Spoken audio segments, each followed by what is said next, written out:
Hey, salut à tous, on se retrouve aujourd'hui pour un nouvel ActuFix numéro 78-79, je sais même plus. Bon, comme d'hab, je vous mets tous les liens affinés dans la description pour ce que je vais vous présenter aujourd'hui. Ça me soutient, ça participe à la cagnotte. On va y aller, il y a quand même de belles choses à voir. Avant un petit tour du planning, on se retrouve demain pour un live quand même qui sera assez exceptionnel parce qu'on va être avec Clément qui est déjà venu pour, vous savez, un live spécial concept. Donc en fait, on va baver devant des statues qu'on ne verra peut-être jamais, sauf si des gens, des studios viennent et achètent les concepts. On verra ça. On verra aussi les concepts refusés de Taka, donc, ou alors abandonnés, notamment comme sur la suite de Yu Hakusho qui ne pourront pas faire. Donc on verra ce qu'ils avaient prévu pour Kuwabara et Kurama, donc ça peut être très sympa. Et moi je me rappelle qu'il y a surtout le D-Rayman que j'avais demandé, que normalement il l'a fait. Et ça j'ai hâte de voir, même si je risque de pleurer. Bon, on va attaquer avec les précommandes manga et on commence avec Revive Studio et leur Tsunade en 1/6. Vous savez, c'était ceux qui avaient fait le Jiraiya, je l'ai déjà unbox, je vous invite à aller voir la vidéo si ce n'est pas déjà vu, surtout que ce Jiraiya est incroyable, c'est peut-être la plus belle statue Naruto actuelle, de mon point de vue bien entendu. Et je l'avais pris aussi sur le stream avec Jiraiya qu'on l'avait unbox, c'était vraiment un plaisir. Et donc là on a Tsunade qui arrive sur le même principe, c'est assez grand, prend un peu moins de place que Jiraiya pour le coup, mais bon on part sur les salines. Est-ce qu'on va voir Orochimaru après? Ça peut être très intéressant avec les serpents, ça serait la logique. On a deux visages, un visage avec les marques et un sans les marques. Je suis un peu mitigé sur le HS, je le trouve pas parfait. Je préfère avec les marques, moi sans, c'est pas trop mon délire. Il aurait peut-être pu être perfectible, mais en tout cas c'est une très belle statue niveau dynamique et j'ai hâte de la voir et de l'unbox. Vous voyez les deux côte à côte, ça rend vraiment bien, on est vraiment sur le même délire, ça fait une cohérence dans la gamme avec des bases déstructurées comme j'aime. Préco jeux vidéo, on n'avait qu'une manga cette semaine. On attaque avec les fameux Triangle Studio qui envoient Nina de Tekken 7, donc Nina Williams dans sa tenue de la cinématique où elle est en robe de soirée. Assez étonné de voir ce choix de tenue, malheureusement, c'est peut-être pas celui qu'on voulait le plus parce qu'il y a des tenues beaucoup plus iconiques pour ce personnage. Par contre, Nina qui est un personnage très apprécié, donc à mon avis il peut y avoir une forte demande avec des LED à l'arrière dans le vitrail, ça c'est plutôt très sympa. Après le perso est encore un peu générique, c'est un peu ce qu'on peut reprocher à Triangle, c'est très bien fait, la réalisation est très belle, mais le perso semble un peu générique au niveau du visage, la ressemblance aurait pu être un peu plus poussée malheureusement, c'est un peu dommage. Ensuite on a Jin Sakai, alors on avait déjà eu du Jin Sakai chez Prime One, on a encore une autre qui arrive avec son armure carrément, c'est vraiment très joli, tu vois, avec ses décors déstructurés, tout ce feuillage, c'était pareil sur la première, vraiment j'aime bien le petit oiseau à l'arrière, et on a une version deluxe qui permet d'avoir un switch où vous dégainez aussi les armes si vous le souhaitez. Vous pouvez garder le casque ou pas. Et vous avez la tête sans casque, ça c'est plutôt cool. On a un petit bonus avec le logo du jeu, c'était pareil. Là tout le monde l'aura, le bonus, si vous prenez la version de luxe. C'est un peu pareil sur la première. Donc voilà, j'aime bien, belle dynamique, que ce soit avec ou sans, même si j'ai une petite préférence sans. Mais si on a déjà la première, je pense qu'on ira chercher avec le casque, ce qui est plus logique. Puis il y a une différence de prix, ça vous fera gagner quand même 150 $, ça c'est à vous de voir. Continue avec les précos d'ici, pas de Marvel cette semaine, ça arrive. Bon, The Batman, forcément, il va y en avoir au taquet. On avait parlé de la Prime One Bitsui la semaine dernière. Là, on va être sur Queen Studio. Alors Queen Studio qui envoie pareil du 1/3, donc vous n'aurez pas le choix de l'échelle pour l'instant, avec casque, sans casque, 689 exemplaires seulement pour la version sans casque, du coup la version premium à 1538 $, avec un petit switch aussi au niveau des armes, plutôt très joli avec la Batmobile, j'aime bien, qui je pense va s'illuminer, 71 cm, bon c'est du 1/3, donc rien de choquant, franchement il a l'air très propre. Après voilà, il va falloir choisir, vous me direz on en discutera demain au Discus, ah non c'est pas Discus Fix demain, on va attendre que la JND sorte et on fera un comparatif des trois pour voir laquelle vous préférez.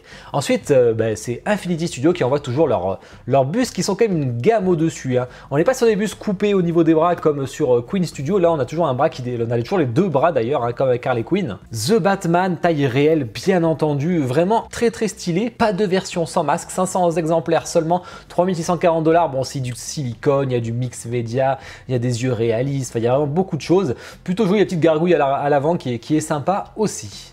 Préco, film, série télé, je crois qu'on a beaucoup de Star Wars cette semaine et on commence avec la Ahsoka de The Mandalorian Premium format de Sideshow qui va avec le Boba Fett qu'on avait parlé il y a 2 ou 3 semaines. Voilà, 635 $, c'est toujours pas très cher, bon il faut surtout n'acheter pas chez Sideshow, à part si vous voulez une version exclusive, mais là ça tombe bien, il n'y en a pas. Donc achetez en France parce que sinon vous allez prendre la douane plein pot avec eux, ça fait très mal. Mais elle est plutôt sympa. Moi je suis pas du tout fan alors j'adore la série, mais j'ai pas du tout envie d'avoir Ahsoka dans cette version-là. Je préfère la version Clone Wars, donc ça ne m'intéresse pas plus que ça. J'espère une version Mythos plutôt un jour, ça serait plus sympa. Pas de LED dans les sabres laser, ça on le sait, côté Sideshow. Là on va sur du truc un peu plus particulier, Gentle Giant avec leur 1/6 Palpatine. Alors, toujours très déçu par leur 1/6, mais là je trouve du coup que le visage, comme il fait un peu plus monstrueux, ça passe un peu mieux.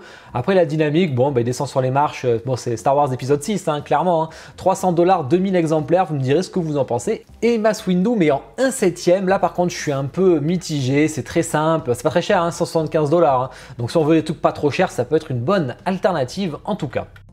Continue, qu'est-ce qu'on va avoir? On a ah oui, Bugs Bunny des Looney Tunes qui arrive, voilà, bon, c'est plutôt sympa, 24, 24, 24, c'est un bon cube pour le coup, $230, 500 exemplaires seulement, et vous avez aussi Daffy Duck, si vous préférez, qui est $10 moins cher, parce qu'il est un peu plus petit, donc voilà, ça c'est plutôt sympa pour les fans, c'est minimaliste, mais aussi c'est pas très cher, donc c'est l'avantage. Quand je dis pas très cher, bien entendu, hein, c'est par rapport à ce que c'est, hein, parce que c'est toujours un budget. La résine, il est toujours bon de le rappeler. Précommande autre, on en avait parlé la semaine dernière, Pandora qui a envoyé leur Snow White qui sont en accord avec l'artiste, hein, c'est pas la version Disney ou la version Grimm, hein, des contes de Grimm. Là on envoie sur Blanche-Neige, alors je sais pas pourquoi j'ai dit le grand méchant loup, je comprenais pas pourquoi il y avait une pomme du coup.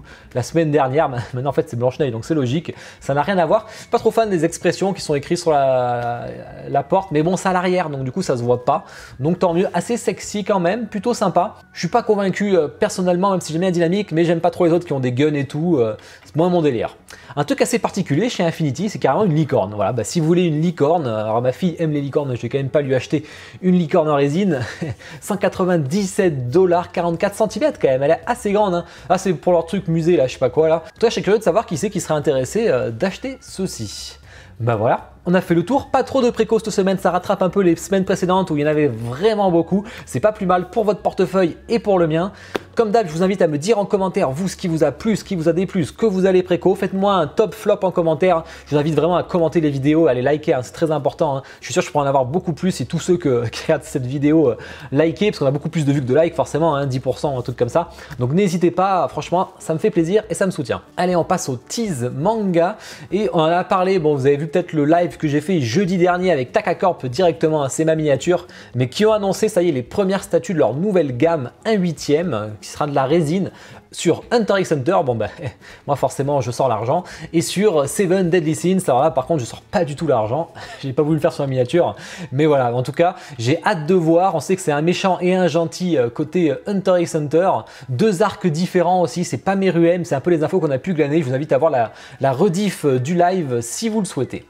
Ensuite, Camille, nos amis français qui envoient leur première précommande sur Naruto, ça fait longtemps qu'ils ont la licence, c'est Naruto, pas Naruto Shippuden d'ailleurs, donc on les aura enfants et ça c'est intéressant, ça change d'habitude.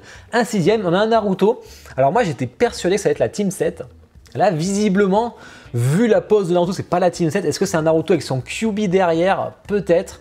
Moi je ferais bien la Team 7, mais alors du coup ça serait pas la photo, ça serait un peu dommage, ça serait une nouvelle interprétation de la Team 7, on verra. J'ai hâte de voir pour le coup, on sait qu'on sera une statue assez chère d'après leur dire, hein, c'était un peu la négociation pour avoir cette licence, mais du coup j'ai hâte de voir ce que ça va donner, vivement le mois d'avril. Ensuite Figurama, la préco sera la semaine prochaine, donc on en rediscutera à ce moment-là, hein.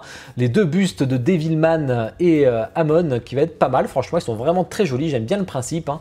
Pixstar Studio qui avait lancé toute la gamme Hokage, toute la gamme Akatsuki, ça y est, on voit enfin le premier concept. Ça, on se doute que c'est du Cloud Studio au même titre que Free Artisan, mais vraiment on reconnaît un peu leur tease. Vous savez, leurs images de préco, pareil sur la gamme Hokage qu'ils avaient fait en 1.7, on avait ce principe avec le petit coupage en dessous ou sur les côtés, ça paraît vraiment être eux. Donc un Hashirama qui a l'air vraiment plutôt cool. Je pense qu'il y aura deux visages à mon avis. Ex Collectibles avec une nouvelle gamme, la gamme Museum, ça c'est vraiment pas mal en un quart. Un peu comme Kitsune qui envoie les Hunter x Hunter en un quart, ben pareil sur Ex Collectibles qui fait du 1.8, qui fait du 1.6 et maintenant qui fait du 1 quart. On commence par le Yondaime Hokage, la préco sera mercredi, donc on en reparlera la semaine prochaine. Et on aurait Hashirama ensuite, on aurait Tobirama, bon un peu toujours les mêmes persos qui reviennent par contre, hein, ça c'est un peu dommage, et un personnage de l'Akatsuki à voir. Ensuite Infinity, alors malgré le cancel de la Naruto versus Sasuke, on aura quand même le mur des Hokage et ça c'est plutôt cool en préco, c'est dans 2 jours, donc on en reparlera aussi la semaine prochaine. Ça enchaîne hein, sur Naruto, hein, c'est un truc de fou. Hein. Un manga qui se vend énormément, justement encore d'après les derniers chiffres de Kana, mais ça n'arrête pas. Fire Spirit Studio qui est en plein quality check pour leur Sarada. un quart, je vous rappelle. Ça, j'étais pas convaincu, on verra. Nouveau studio Xayart, je crois que c'est le méchant si je dis pas de bêtises. J'ai pas regardé ni lu donc je connais pas. Mais voilà, ça peut être très sympa. Le concept a l'air assez ambitieux et ça c'est cool. On sait que c'est Camille qui a la licence, mais sur le PVC, je crois, je sais plus. Mais du coup là, on va enfin quelque chose. Donc pour les fans, vous allez être contents. Ensuite, on a aussi Manami Sangaku, inconnu pour moi, donc je ne connais pas. Toujours Xayart qui envoie pas mal de concepts avec son vélo. Ça, c'est cool. Moi, j'ai cru que c'était le mec de One Punch Man pour le coup. Et on a un Asta qui arrive en 1/6. Là, ça met un petit coup du coup à Taka forcément qui voulait sortir son Asta, mais il y a un autre qui arrive. La dynamique a l'air assez belle d'ailleurs. Il y a quand même sous sa forme de démon visiblement. Bon, ben on verra au reveal ce que ça donne. Hain Studio et leur Ghost Blade, pour ceux qui ont la rêve, vous avez vu que je l'ai bien dit.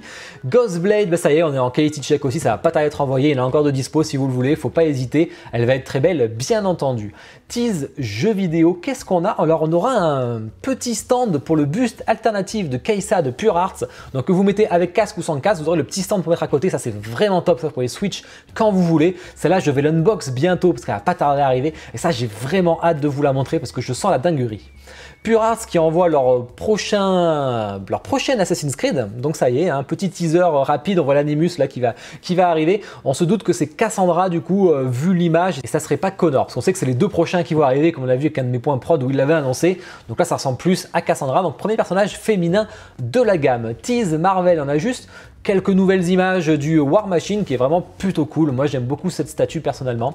Et Tease DC, pareil, une petite image du Red Hood en mode samouraï de XM Studio en 1/4. On n'a pas vu de très belles photos de sa version avec les cheveux Oni en blanc là. Là ça y est, on le voit, franchement j'adore, même si je mettrais le sabre plutôt que le flingue personnellement. Mais bon, ça c'est préco, ça sera unbox chez moi comme d'hab. Tease film série TV pour terminer, je crois. Le Predator Sengoku, je crois que c'était ça son nom, qui est en fin de production chez Prime One. Ben voilà. J'espère que ça vous a plu. On a vu quand même pas mal de choses, pas mal de tease quand même, hein, pas trop de préco. La semaine prochaine qui va être quand même pas mal manga avec du Naruto, on en reparlera la semaine prochaine comme d'hab. Deux beaux unbox cette semaine, du Warcraft et du Hunter x Hunter. J'espère que la vidéo vous a plu, n'hésitez pas à me le dire. Je vous souhaite à tous une bonne journée, une bonne soirée. Ciao!